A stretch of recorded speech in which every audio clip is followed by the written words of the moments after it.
सभी हार्दिक स्वागत है कार्यक्रम में।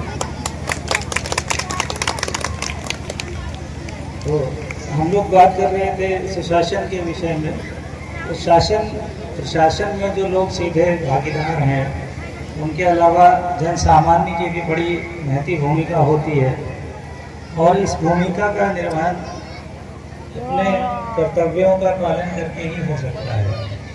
हम लोग एक अच्छे नागरिक के रूप में अच्छी जो हमारी आदतें हैं उनको अच्छा बनाएं, अच्छा व्यवहार रखें। और जैसे कि उदाहरण के लिए हम वाहन चलाते हैं सड़क पर, तो हम अनुशासन में रहकर चलाएं, हेलमेट लगाएं और बच्चों को भी तभी वाहन चलाने की अनुमति दें जब वो ठीक प्रकार से चलाना सीख चुके हों और उनके पास वैध लाइसेंस भी हो। ये इस तरह की छोटी छोटी बातें हैं। यदि हम कोई ट्रैक्टर ट्रॉली से गन्ना लेकर जा रहे हैं तो उसके पीछे लाल कपड़ा लगाना, रिफ्लेक्टर टेप लगाना, ये सब हमारे उत्तरदायित्वों में सम्मिलित है।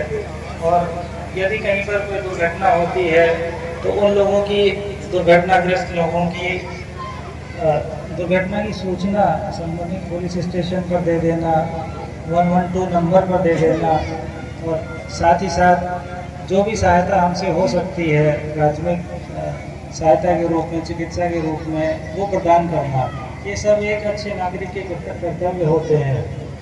साथ ही जो राष्ट्रीय सुरक्षा को लेकर जो मुद्दे होते हैं जिससे राष्ट्रीय सुरक्षा कहीं ना कहीं प्रभावित होती है, उनके प्रति भी सभी को संवेदनशील रहना चाहिए और ये प्रयास करना चाहिए कि हम कोई ऐसा कार्य ना करें जिससे राष्ट्रीय एकता, अखंडता और सुरक्षा को के लिए कोई चुनौती पैदा होती हो, कोई कठिनाई पैदा होती हो। और हम लोग इस दिशा में भी प्रयासरत रहें कि सभी लोग मेल मिलाप के साथ मिलजुल कर रहें, जिससे कि हमारा महान देश तरक्की की राह पर अग्रसर हो सके।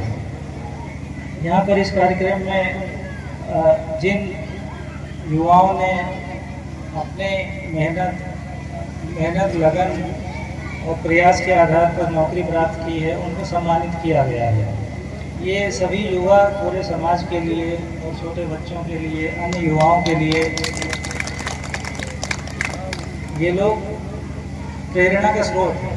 इन सभी युवाओं को मैं हृदय से बहुत बहुत बधाई देता हूं और उनके उज्जवल भविष्य की कामना करता हूं। जैसे एक दिए से दूसरा दिया जलता है, तो उसी प्रकार अन्य बच्चे भी, अन्य छात्र छात्राएं भी अपने जीवन में स्वावलंबी होने के लिए, अच्छी नौकरी प्राप्त करने के लिए अथवा कोई स्वरोजगार अच्छा करने के लिए, कोई अपना स्वयं का व्यवसाय करने के लिए प्रेरित होंगे, ऐसा मुझे पूर्ण विश्वास है। और इस प्रकार ये श्रृंखला आगे बढ़ती रहेगी। यहाँ पर BLOs को भी सम्मानित किया गया है, जिन्होंने बहुत लगन के साथ और कर्तव्य निष्ठा के साथ अपने कार्य को 100% पूरा किया है, समय सीमा के अंदर ही पूरा किया है। मैं उनको भी बहुत बहुत बधाई देता हूँ। और साथ ही साथ सभी से अनुरोध करता हूँ कि जो लोग 1 जनवरी 2026 को 18 वर्ष की आयु प्राप्त कर लेंगे, या पहले से ऐसे लोग जो 18 वर्ष के ऊपर हैं लेकिन मतदाता सूची में उनका नाम जुड़ा हुआ नहीं है, तो कहीं और से ट्रांसफ़र होकर आए हैं, वो लोग यहाँ रहने लगे हैं, वो लोग भी अपना फॉर्म भर के, फॉर्म 6 भर के अपने नाम को अवश्य ही सम्मिलित करा लें। और जिस घर में कोई मृत्यु वगैरह हो गई है तो उसके उन नामों को डिलीट भी करवा दें, कहीं पर कोई संशोधन हो तो उसको भी करवा लें।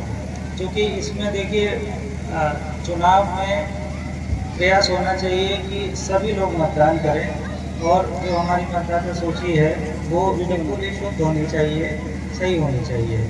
इसलिए ये कार्य भी BLOs के साथ साथ निर्वाचन तंत्र की मशीनरी के साथ साथ जो नागरिक गण हैं उनके सहयोग से ही संपन्न हो पाएगा।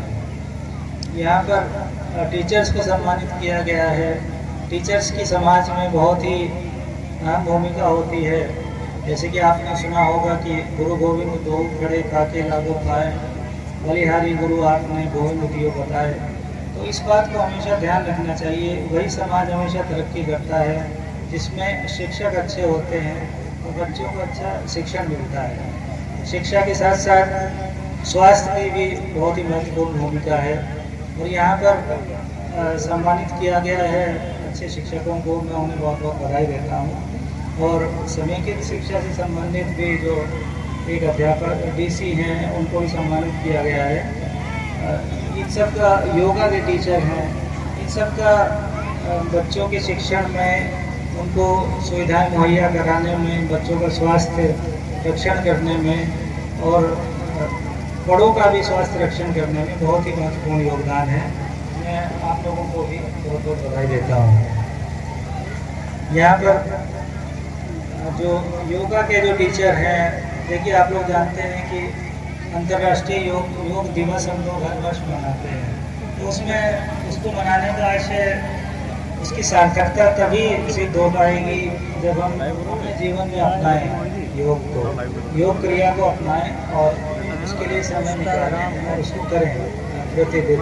जब हमारी दिनचर्या में वो सम्मिलित होगा तभी उसकी सही जो उद्देश्य है योग दिवस मनाने का तभी हो जाएगा। यहाँ पर जो कुछ समस्याएं बताई गई हैं, जैसे कस्तूरबा विद्यालय से संबंधित है, प्रशासनिक भवन नहीं बना है, उसका CHC के विषय में बताया गया है। तो मैं वीडियो साहब से अनुरोध करूँगा कि आप लोग इस समस्या को देखें और यहाँ पर इसको CDO साहब और DM साहब की जानकारी में लाते हुए जो भी कार्रवाई आगे यदि आवश्यक हो तो आयुक्त कार्यालय से भी जो सहयोग अपेक्षित होगा वो इसमें हम लोग करेंगे।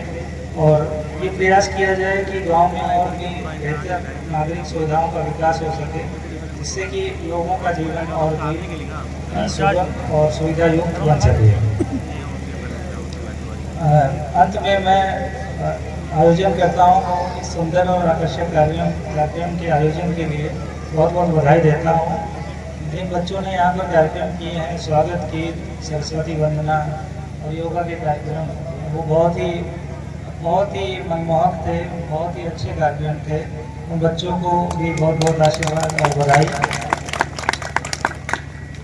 और अंत में सभी को बहुत बहुत शुभकामनाएं सुशासन दिवस के इस पावन पर्व पर देते हुए मैं अपनी वाणी को विराम देता हूँ। धन्यवाद। बहुत बहुत धन्यवाद।